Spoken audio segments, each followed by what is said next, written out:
India 24, एक भारत निष्पक्ष भारत।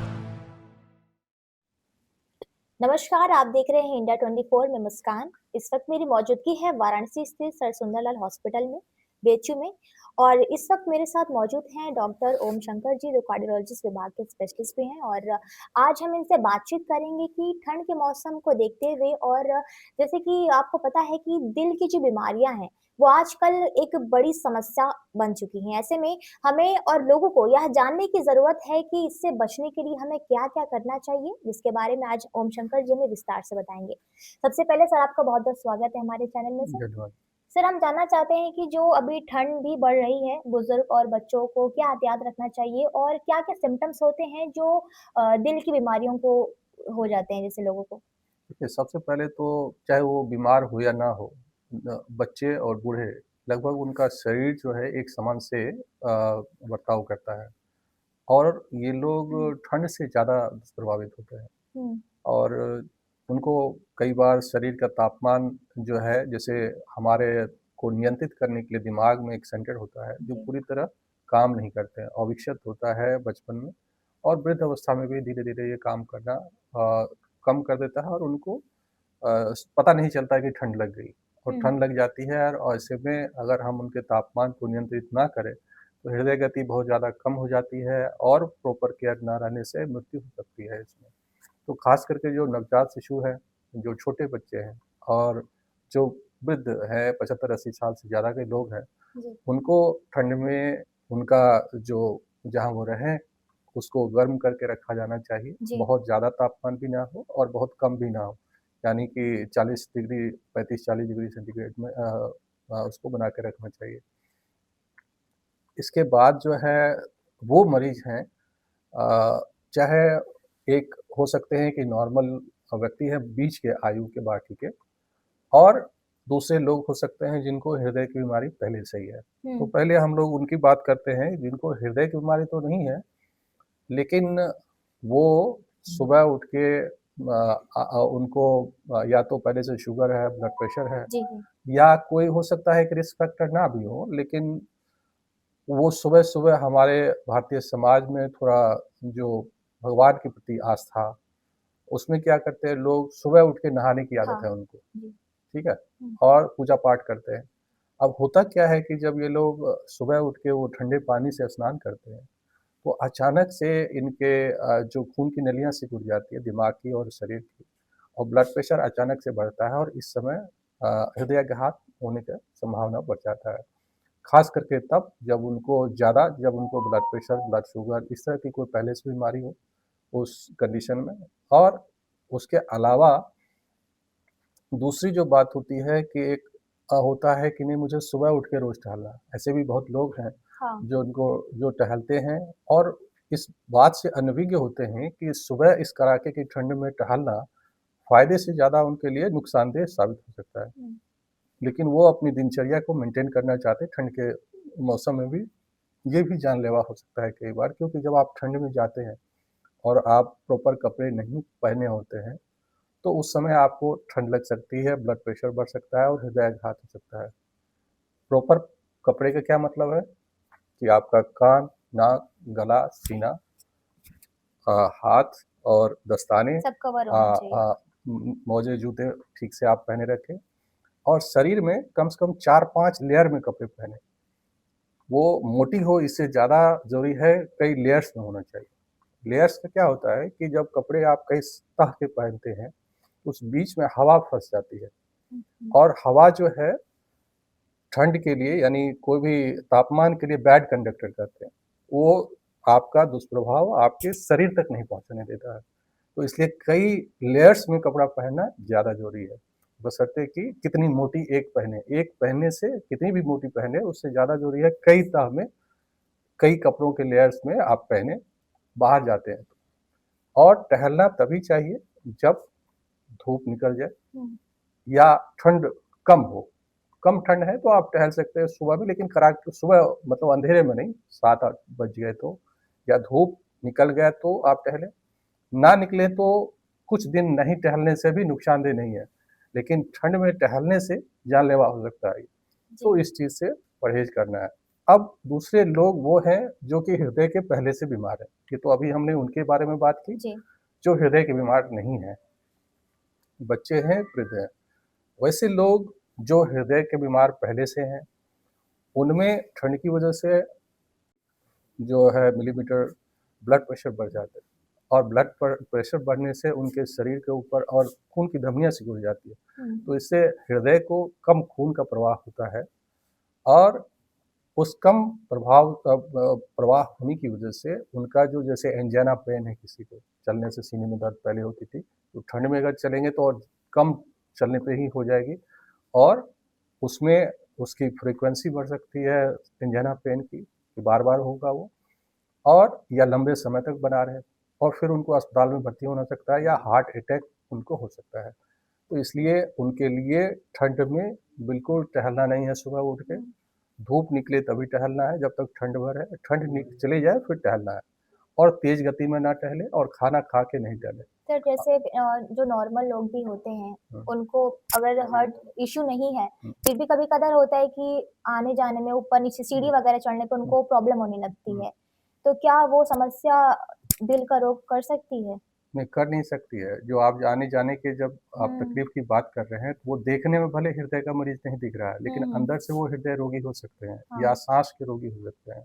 दोनों में से कुछ भी दिक्कत होगी तभी वो उनको चलने से दिक्कत हो सकती है या तीसरे होते हैं फिज़िकली डिकम्पेंसेटेड व्यक्ति। फिज़िकली डिकम्पेंसेटेड किसको कहते हैं? जैसे कोई व्यक्ति हो जो कभी व्यायाम नहीं किया हो और अचानक से अनएकस्टम एक्सरसाइज़ जिसको कहते हैं, जैसे कि ऐसा व्यायाम जो या ऐसा शारीरिक श्रम जो वो हाल-फिलहाल के दिनों में 2, 4, 6 महीनों में कभी नहीं किया हो। जी। जैसे एक बोरे में अब 20 किलो अनाज लेकर पहले तल्ले पे चढ़ जाना, हुँ, तो हुँ। नॉर्मली हर आदमी तो नहीं चढ़ता है ऐसा। या तेज़ी से दौड़ते हुए सीढ़ियों पे चढ़ जाना हुँ। या रोज़ टहलना नहीं। तो ये ऐसे लोग हैं जो पहले नहीं कर रहे हैं, लेकिन अचानक से इन्होंने ऐसा कर दिया। तो ये भी एक वजह होता है या एक दिन गया कहीं किताब में पढ़ लिया या यूट्यूब पे देख लिया या फ़ेसबुक सोशल मीडिया पे देख लिया कि एक्सरसाइज़ करना चाहिए, हुँ, तो एक हुँ। ही दिन लगा कि 2 घंटे एक्सरसाइज़ करने लग गए। हाँ। तो ये सब जो है अनकस्टम्ड एक्सरसाइज़ होता है और इसमें ख़ास करके वो जिनकी उम्र 35-40 साल 35 के बाद की उम्र की है, हुँ, हुँ, हुँ। वो अगर ऐसा एक्सरसाइज़ शुरू करते हैं तो उनको हृदयघात की संभावना बनी रहती है या बढ़ जाती है, वैसा नहीं करना चाहिए। धीरे-धीरे एक्सरसाइज़ को बिल्ड करना चाहिए अगर आपको टहलना है तो और जब धूप निकले तभी टहलें।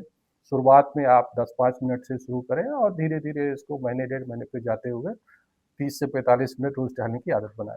सर जो हाई कोलेस्ट्रॉल की वजह से सुनने में आता है कि हार्ट में क्लॉट्स वगैरह जमने लगते हैं। तो सर उसके बारे में आप क्या बताना चाहेंगे? क्या इसमें होता है ये? इसमें 2 चीज़ें होती हैं, जैसे हमारा देखिए भारत को अगर आप देखेंगे तो अ, मैं अक्सर 3 भागों में बाँटता हूँ। एक हुँ, वो भारत जो 90 से पहले के दशक का भारत है, दूसरा 90 से कोविड तक का भारत है हुँ, और तीसरा कोविड से बाद का भारत है। इस तीनों में फ़र्क ये है कि एक जो सबसे महत्वपूर्ण घटना 90 के दशक में घटी कि भारतीय समाज में मशीनों ने दस्तक दी, हुँ, जिनको कि नवीनीकरण, मशीनीकरण, औद्योगीकरण या जो भी आप नए विस्तार ये सब आप नए भारत ये सब आप कहते हैं। लेकिन इस नए भारत में जो हमने खोया, हुँ, वो ये था कि हमने अपना शारीरिक श्रम को खो दिया। जी, वो जो हमारी हम पहले क्या करते थे कि रोज़ कबड्डी खेलते थे हुँ, या फुटबॉल खेलते थे या रोज़ अपना खाने-जीने के लिए जो है हम शारीरिक श्रम करते थे और कहीं जाने-आने का यातायात नहीं था तो हम पैदल चलते थे। जी, अब क्या हो गया उसके बाद व्हीकल्स आ गए। व्हीकल आ गए, सबसे पहले मशीन आई। तो मशीन में साइकिल पहले साइकिल ज़्यादा से ज़्यादा सवारी थी या बैलगाड़ी थी या पैदल थे। हुँ, अब आपके पास मोटरसाइकिल हो गई। पहले आप 90 से पहले देखते तो 2, 4, 5, 10 गाँव में आपको एक आध बाइक दिखाई देती। हो सकता है पूरे विधानसभा या पूरे लोकसभा क्षेत्र में आपको एक ठो कार दिखाई देती। अब देखिए हर घर में बाइक और ये सब है, तो व्यक्ति ने अपना शारीरिक श्रम छोड़ दिया। दूसरी जो इसके साथ एक और घटना घटी, वो है जो ऑर्गेनिक फूड था हमारे हुँ, समाज में, उस ऑर्गेनिक फूड के बदले ज़्यादा उपज पैदा करने की होड़ में हम लोगों ने एक कृत्रिम जेनेटिकली मॉडिफाइड फूड को एक्सेप्ट किया और वेस्टर्न फूड को भी जो पाश्चात्य फूड है खाना, उसको एक शैली को हमने अपनाया। तो इसका भी दुष्प्रभाव पड़ा शरीर के ऊपर, और हमारे जो ऑर्गेनिक फूड थे, जो कि स्वास्थ्य के हिसाब से बेहतर था, वो भी हमसे छीन लिया गया। इसके बाद क्या हुआ कि जो मशीन हमने अपनाए, उसने धुआँ निकालना शुरू किया। उस धुएँ ने क्या किया, धुआँ से हर चौथा व्यक्ति आज जो हृदय के बीमार हैं, जी, उसकी बीमारी की वजह है धुआँ, पॉल्यूशन। पॉल्यूशन। हुँ, और उस पॉल्यूशन के साथ पेड़ कटाई, पॉल्यूशन और पेड़ कटाई दोनों साथ-साथ चलने लगी। हुँ, विकास मतलब पेड़ कटाई, और पेड़ों का काम क्या है, पॉल्यूशन को कम करना। हाँ, तो एक तरफ आपने पॉल्यूशन बढ़ाया, और दूसरी तरफ उसको नियंत्रित करने की जो विधि थी आपके उपलब्ध, उसको भी आपने खत्म कर दी। तो हुँ, दोहरा मार हुआ, जिसकी वजह से भी हम बीमार हुए। ये सब की वजह से अचानक 90 के दशक में बदलाव आया। बच्चे से लेकर जवान तक खाना बेहतर ज़्यादा मिलने लगा तो मोटापा आ गई, शारीरिक श्रम छोड़ दिया तो मोटापा आ गई, और उसके बाद जो है ये दोनों मिलकर इंसुलिन रेजिस्टेंस पैदा किया, जो ब्लड प्रेशर, ब्लड शुगर और हार्ट की बीमारियां पैदा की, जिसको सिंड्रोम एक्स कहते हैं। अच्छा, और इसी को आगे चलकर अब देखें, एक ऐसा फेज आया कि इसमें एक और घटना घट गई, जिसको कोविड कोविड। कहते हैं। जब ये कोविड आया, इसको सोने पे सुहागा कर दिया। मतलब पहले से ही एक तो बीमारियां जो थी दिन दुने और रात चौगुनी रफ्तार से बढ़ रही थी। जी, कोविड आकर उसमें वैक्सीनेशन जो हमने लॉन्च किया, हुँ, उस कोविड वैक्सीनेशन ने पूरी दुनिया में, खुद कोविड बनाने वाली कंपनी ने यूके के कोर्ट में एक्सेप्ट किया कि हमारी जो वैक्सीन है वो ब्लड क्लॉट बनाती है। जो हुँ, सवाल आपने पूछा, और जो जी, जो खाना, यानी वेस्टर्न फूड में क्या होता है, फैट ज़्यादा, वसा ज़्यादा होती है, हुँ, और वो जब ज़्यादा एक मात्रा से ज़्यादा आपके शरीर में जाती है तो आपके खून की धमनियों में जमा हो जाती है वो। तो वो धीरे-धीरे आपके खून की नलियों को सिकुड़ाती है, जी, और ये जो कोविड उसके ऊपर आ गया, तो वो जो उनकी झिल्लियाँ में सूजन पैदा करके उसको तोड़ के हार्ट अटैक करके पूरी खून की नलियों को बंद करने लगा थक्का जाम।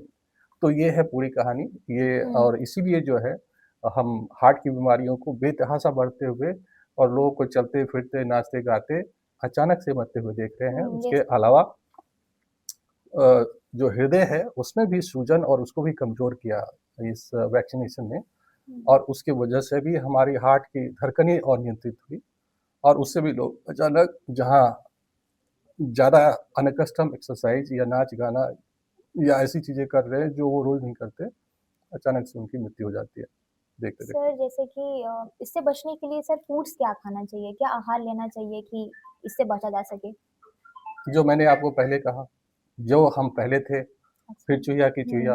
हुँ, एक हम लोग बचपन में, आप लोगों को पता नहीं, आप लोग के यहाँ, हम तो जहाँ बिहार बोर्ड में मैं पढ़ता था, हमारे यहाँ कहावत हम लोग पढ़ते थे। जी, वो एक कहावत थी हिंदी में, फिर चूहिया की चूहिया। हुँ, हुँ, तो पहले चूहिया थी, फिर वो स्त्री बन गई खूबसूरत, और फिर वो चूहिया बन गई, ठीक है? तो हम लोग वैसा ही हो गए। हमारा भारतीय समाज जो है, हमको चूहिया होने में ही बेहतरी है कि जो हम पहले अपना ऑर्गेनिक फूड खाते थे, शारीरिक श्रम करते थे, हरी फल सब्जियाँ हुँ, बिना स्प्रे और बिना इसके, उस पर वापस लौटना पड़ेगा। और जो औद्योगीकरण या विकास जो भी आप कह रहे हैं, जी, उन्होंने पहले हमें ये कहकर नया वाला फूड समाया, खाना, कि ये बेहतर है, आप इसको खाइए। लेकिन उनके लिए बेहतर था, हमारे हुँ, लिए, हमको टेस्टी ज़रूर लगा होगा क्योंकि फैट और फ्राइड फूड था, लेकिन हमारे शरीर और जीवन के लिए नुकसानदेह था। तो अब वो फिर पहले तो हमें ये कह के भेजा, ये जेनेटिकली मॉडिफाइड फूड है, ज़्यादा होगा, आपकी भूखमरी खत्म हो जाएगी। अब वो कह रहे हैं कि नहीं, अब आप ऑर्गेनिक लीजिए क्योंकि इससे आप स्वस्थ रहेंगे। वो हर चीज़ में आपसे पैसे कमा रहे हैं, और हमें समझना होगा कि हमको क्या करना है। इसलिए कोई भी निर्णय सोच समझ के लेना चाहिए, जी। ख़ासकर तब जब खान-पान, रहन-सहन, शिक्षा और स्वास्थ्य से संबंधित हो। सर बेच्चू में यहाँ पर आपके द्वारा मरीजों को क्या-क्या सुविधाएँ दी जा रही है? देखिए, हम तो एक चिकित्सक हैं, जी, और एक हृदय रोग के संबंधित एक मेरा चिकित्सीय सलाह जो है उनसे संबंधित, जिस तरह की भी उनको चाहे जाँच हो, इलाज हो, चाहे रोकथाम हो, जो या इस तरह की शिक्षा, जैसे अभी मैं आपको बता रहा हूँ, हुँ, सामाजिक हुँ, जागरूकता, और इसके अलावा जो है इस देश की स्वास्थ्य व्यवस्था को बेहतर करने के लिए मैं लगातार पिछले डेढ़ 2 दशकों से काम कर रहा हूँ, जी, जिसमें राइट टू हेल्थ एक मिशन है जिस पर हम काम करते हैं, राइट टू एजुकेशन, जिस पर मैं 4 बार आमरण अनशन कर चुका हूँ। जी। पिछली बार आप देखिए बोर्ड अभी भी लगा हुआ है हुँ। और 20 दिन 21 दिन तक आमरण अनशन किया था। और उसकी वजह ये है कि इस देश को सबसे पहले इस देश में हमने स्वास्थ्य को राजनीति का मुद्दा बनाया। पहले आप तो अभी उतनी आपकी उम्र नहीं है, जी। लेकिन जो लोग होंगे आज से 20 साल पहले, उसको आप पूछेंगे अपने पापा से कि कोई यहाँ के राजनेता क्या पॉलिटिक्स करते थे स्वास्थ्य के ऊपर? तो आप उनको जवाब होगा नहीं। तो वो जो आज राजनीति कर रहे हैं, उसको हम लोगों ने राजनीति करने को मजबूर किया स्वास्थ्य को, स्वास्थ्य की स्वस्थ राजनीति करने के लिए। हुँ। और उसी के आप फल देखें कि अरविंद केजरीवाल जी ने वहाँ पर स्वास्थ्य की पॉलिसी और शिक्षा की policy, right to health education की बात की, तो वहाँ उन्होंने लागू किया, राजस्थान सरकार ने लागू की। केंद्र सरकार जो वर्तमान किया, उन्होंने भी स्वास्थ्य पर काम किए, बहुत सारे काम किए उन्होंने। कई सारे एम्स हम लोग की वजह से खोले। जी। उसके बाद से आयुष्मान भारत योजना है, जैसी योजना लाई। हुँ, हुँ। और पिछले बार जब हम लोगों ने आंदोलन किया तो उसके दायरे में उन लोगों को भी रखा जो पहले नहीं था। पहले क्या था? बिलो पॉवर्टी लाइन, यानी गरीबों के लिए थी वो जी। योजना। हुँ। उस हमारे पिछले आंदोलन के बाद, ये पहले आंदोलन के बाद शुरू हुई थी। अब पिछले आंदोलन जो लास्ट चौथा आंदोलन था, उसके बाद हुआ कि अब 70 साल से आयु के चाहे कोई भी व्यक्ति हो, हर व्यक्ति को, चाहे वो गरीब हो, अमीर हो, वो हर को, किसी भी जाति धर्म का हो, कितना सबको आयुष्मान भारत से इलाज मिलेगा। जी। ऐसा इसलिए भी ज़रूरी है क्योंकि कोई कितना भी बड़ा व्यक्ति क्यों ना हो, अपने माँ-बाप को जितनी तरजीह दी जानी चाहिए, वो नहीं दी जाती है। और ये भी भारतीय सभ्यता जो है अपने आप में जो सबसे इम्पोर्टेंट चीज़ खोई है मेरे समझ से, ये भी वास्तविकता है जिसको खोया है उन्होंने। क्योंकि हम आप चाहे जो भी हैं, अपने माँ-बाप की ज़रूरत ही है। जी, असली जी। अगर कोई भगवान है तो पहले माँ-बाप ही है। जी। उसी की वजह से हम लोग सीधे तौर पर इस दुनिया में आए। अगर वो हुँ। पाले-पोसे नहीं होते, वो जिनको जैसा अपॉर्च्युनिटी मिला और जो उसने दिया, उसके हिसाब से हमारा विकास या एक्जिस्टेंस इस समाज में है। तो हमारा भी दायित्व तो होना चाहिए कि जब वो कमज़ोर हों, जब हम कमज़ोर थे तो उन्होंने हमें कंधा दिया, हुँ, हुँ। हाथ पकड़ा, तो हमें भी मतलब जब वो कमज़ोर हैं तो देना चाहिए उनको, जो नहीं था। तो कम से कम अब जो ये स्वास्थ्य की समस्या, उनको होता था क्या कि जब आदमी वृद्ध हो जाते थे 60-70 के, तो कहते हुँ, जीवन हुँ। तो जी लिया है, अब इनका क्या है? भाई जो मतलब आप उनको एक डस्टबिन में फेंक देने जैसी बिहेव कर रहे थे, उसको उनके उनको जो अधिकार था ना, एक सम्मान से मरने का अधिकार या हुँ, जीने का हुँ। अधिकार, जी। वो दोनों आपने छीन लिया था। तो ये उसके बाद लागू हुआ, जो एक बहुत ही सराहनीय काम है और इससे आज करोड़ों लोगों को फ़ायदा हो रहा है। जी।